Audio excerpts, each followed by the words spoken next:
All right, I told you I would be here filming today. Not exactly how I've been filming, but I thought this would be quick. Just use my desk setup and you and I discuss chapter 9.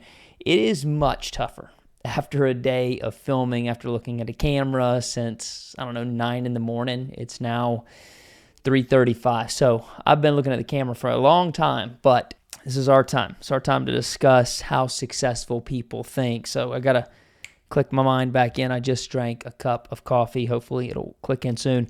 Chapter 9, benefit from shared thinking. It had a Ken Blanchard quote to kick us off. None of us are as smart as all of us. Love that. Love Ken's work. Love the book Situational Leadership.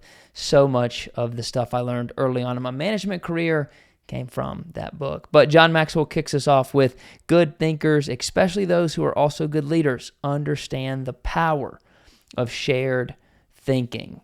As I read this chapter, one of the things that jumped out at me was a limiting belief that we often hold on to, and that is, if it's going to be, it's up to me.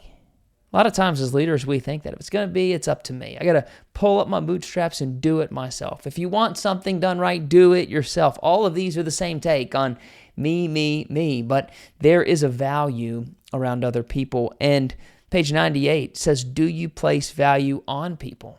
Do you think if it's going to be, it's up to me? Do you think you have the best ideas? Well, if you do, you're really closing yourself off to all the potential of spending time with others, gleaning ideas. I love how it says on page, I thought I had that one marked. Page 96, I believe that every great idea begins with 3 or 4 good ideas. This is the value of getting around people who are also generating ideas, because you're going to get those 3 or 4 a lot faster. If you remember a few days ago, we talked about Jesse Cole and the Savannah Bananas, how he gives every player at the beginning of the season a book for their ideas so he can extract the best ideas. I mean, that's 3 or 4. That's probably 300 or 400 ideas coming at him at one time.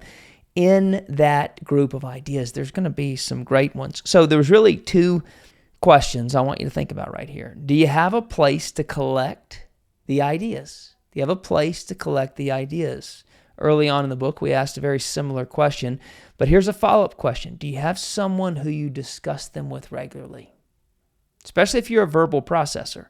Do you have somebody who you discuss those ideas regularly? So have a place where they live and then have a discussion around them. And you're going to get to that great idea very quickly if you do those things. On page 99, John Maxwell says, if the best idea wins rather than the person who offered it, then all will share their thoughts with greater enthusiasm. Listen, it's not about you. It's not about them. It's about the ideas that come to the surface. And how do those ideas fit into serving others, to helping make their life better?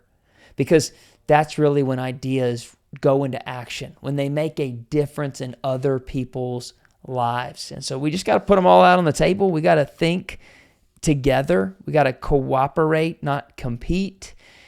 And when we do that, we are going to add value to our organizations, add value to our family, our friends, to all the people around us. 102, John Maxwell closes it out. He says, nothing adds value like a lot of good thinkers putting their mind together.